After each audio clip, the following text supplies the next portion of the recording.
Nunez's emotional journey of no foot and injury hell to Liverpool record signing. Liverpool's new £85 million signing Darwin Nunez has already scored the most important goal of his life.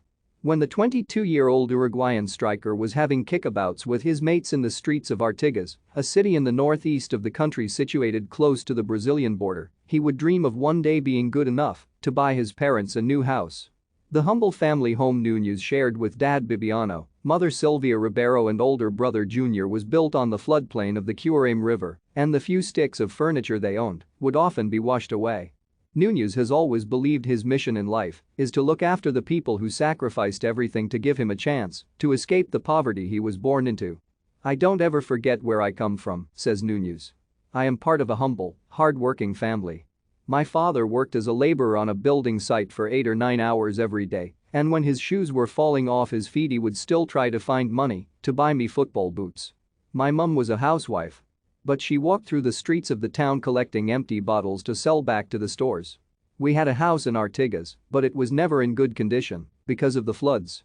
My first thought when I started playing football was to buy a house for my parents and set up a business for them. That was my goal. I have kept working hard to please my mum and dad because they did everything for me. It is like I am giving them something back for all the love they gave to me." Nunez added, "A father's love is unique. My dad showed me that not everything in life is material. Yes, I often went to bed with an empty belly. But the one person in the house who went to bed with the emptiest belly was my mum. A mother does everything for her children. My mum often went to sleep at night without eating anything because she wanted to feed the rest of us. Have your say. How good will Nunez make Liverpool? Let us know in the comments section. One grew up in a poor neighborhood, but I am proud of where I came from. It was there that I learned how important it is to share things. When I was with my friends, we would all bring something we could all share, like a snack or some candy. I used to go to school at 7 a.m. because they would give us something to eat. When I got out of school at 3 p.m., I would go straight to training because mum wasn't at home. She was out collecting bottles." Nunez was spotted by a scout from Penarol and moved 370 miles to Montevideo aged 14 to join the club's academy. Brother Junior was also on Penarol's books and had just started training with the first team when he was forced to call time on his fledgling career to return to Artigas' help with a family emergency. Junior refused to take his sibling with him and urged the youngster to realize both of their dreams.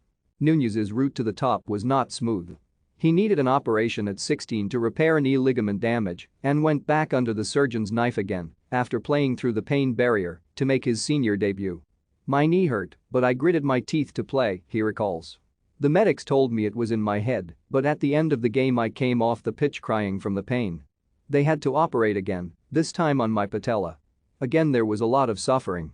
Nunez moved to Europe to sign for Spanish club Almeria in 2014, and a season later he was snapped up by Portuguese giants Benfica for £20.5 million. He would eventually become Liverpool's record signing, with the Reds paying £64.2 million plus another £25 million in add-ons.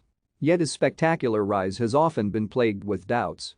Nunez had to seek psychological help when he became the target of social media trolls whilst playing for Uruguay at the Under-20 World Cup in Poland. He explained, "I used to look at the social media networks a lot, but then I saw comments that I didn't like. They actually made me feel sick. The criticism started to get me down, and I had to speak to the national team psychologist Axel Ocampo. He helped me a lot, but the answer was simple. Now I don't turn my cell phone on in the dressing room to read what is being said about me. I only turn my phone on after games to speak with my family and friends. I will only listen to the people who have been supportive."